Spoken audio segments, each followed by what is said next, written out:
अपनी कार से हाईवे पे ट्रेवल कर रहा था। दोपहर का टाइम था और वो अपने मजे में अपनी धुन में गाड़ी चला रहा था। आगे एक पुल था जिसके नीचे नदी थी। जब वो आदमी पुल क्रॉस कर रहा था तो अचानक उसको लगा कि गाड़ी चलाने में कुछ दिक्कत हो रही है, कुछ प्रॉब्लम आ रही है। उसको अंदाजा हो गया था कि गाड़ी का कोई ना कोई टायर तो पंक्चर हुआ है।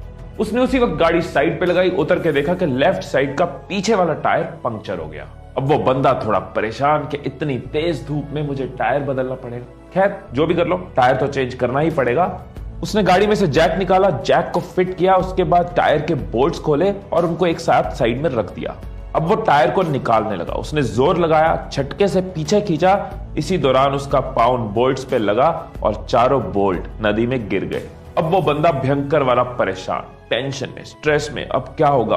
अब मैं टायर नहीं चेंज कर पाऊंगा, मैं कैसे आगे बढ़ूंगा, मुझे जहां पहुंचना है कैसे पहुंचूंगा, कितना लेट हो गया हूं, इतनी गर्मी में कोई दूर दूर तक नहीं है, मैं किसी से मदद भी नहीं मांग सकता। शिट यार, ये कहां फंस गया, क्या हो गया? अब वो निराश होकर खड़ा है। उसकी सोच काम नहीं कर रही, क्योंकि जब भी वो सोचने बैठता है उसको एक ही बात बार बार याद आती है कि सारे बोल्ट नीचे गिर चुके हैं और वो आगे नहीं जा सकता। अब ये बंदा परेशानी में साइड में खड़ा, काफी देर निकल चुकी है। अब सामने से उसको नजर आता है एक किसान आ रहा है। ये सोच रहा होता है इससे मदद मांगू ना मांगू, ये क्या मदद कर पाएगा मेरी। अभी ये सोच ही रहा होता है कि किसान खुद ही आकर पूछ लेता है, साहब कोई परेशानी है तो बताइए, क्या मैं आपकी कोई मदद कर सकता हूँ? वो आदमी जो कि पहले से ही परेशान है, गुस्से में बोलता है, मेरा टायर पंक्चर हो गया, स्टेपनी लगाने लगा, बोल्ट नदी में गिर गए, आसपास कोई मैकेनिक नहीं है, तू भी क्या मेरी मदद करेगा? वो किसान समझ गया कि गर्मी और परेशानी की वजह से ये बंदा गुस्से में है। किसान मुस्कुराता है और कहता है कि साहब यहां से 10 किलोमीटर दूर एक मैकेनिक है जिसके पास आपको गाड़ी का सामान मिल जाएगा, और वहां जाने के लिए आप एक काम कर सकते हो, आप अपनी गाड़ी के बाकी के तीनों टायर का एक एक बोल्ट निकालकर इस टायर में लगा लो और फिर धीरे धीरे गाड़ी चलाकर वहां तक चले जाओ, आपका काम हो जाएगा।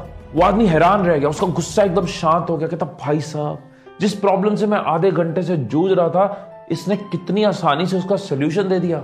उसने किसान को बोला, सॉरी यार, मैं गुस्से में था, लेकिन तुझे इतनी जल्दी सोल्यूशन कैसे मिल गया? पहले भी ये प्रॉब्लम हुई थी क्या कभी तेरे साथ? किसान मुस्कुराया और कहता है, ऐसा कुछ नहीं है, एक ही फर्क है, एक ही फर्क है कि आप उस परिस्थिति में अपनी परेशानी के बारे में सोच रहे थे, मैं उसी परिस्थिति में हल के बारे में सोच रहा था। सो दोस्तों, यहां तो आप प्रॉब्लम ओरिएंटेड हो सकते हो या फिर सोल्यूशन ओरिएंटेड हो सकते हो। या तो प्रॉब्लम आते ही परेशान होते रहोगे, प्रॉब्लम के अलावा कुछ दिखेगा नहीं, परेशानी की वजह से कुछ सोच नहीं पाओगे। लेकिन अगर आप सोल्यूशन ओरिएंटेड हो तो आप सोल्यूशन की तरफ फोकस करोगे, आपका दिमाग हल ढूंढने में जाएगा, ना कि परेशानी ढूंढने में। जब महाराणा प्रताप की सेना में अकबर की सेना के मुकाबले हाथी कम थे तो उन्होंने अपने घोड़ों के आगे नकली सूंड लगा दी कि हाथी उनको अपना समझ के मारे ना। उन्होंने प्रॉब्लम पे फोकस नहीं किया कि हाथी कम है, उन्होंने सोल्यूशन पे फोकस किया, घोड़ों को हाथी बना दिया।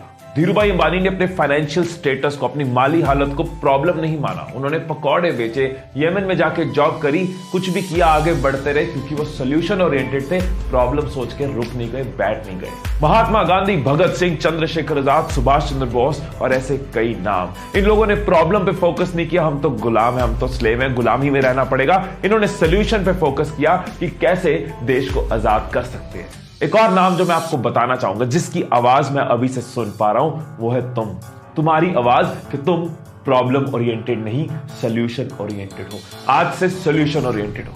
प्रॉब्लम्स हर जगह आएंगी, बिजनेस में आएंगी, पढ़ाई में आएंगी, रिलेशंस में आएंगी, लेकिन जो लोग प्रॉब्लम ओरिएंटेड होते हैं उनको परेशानी के अलावा कुछ नहीं दिखता, परेशानी की वजह से दिमाग चलता नहीं, हिम्मत और टूट जाती है। लेकिन जो लोग सोल्यूशन ओरिएंटेड होते हैं वो सीखते आगे बढ़ते हैं, सोल्यूशन पे फोकस करते हैं, हल पे फोकस करते हैं और हिम्मत और जुड़ जाती है। वो संजू मूवी में गाना था ना, इन गर्दिशों के बादल पे चढ़ के, वक्त का गिरबान पकड़ के, पूछना है जीत का पता, कर हर मैदान फतेह। अगर आपको भी हर मैदान को फतेह करना है तो ये बात याद रखना कि आपको प्रॉब्लम ओरिएंटेड नहीं, सोल्यूशन ओरिएंटेड बनना है।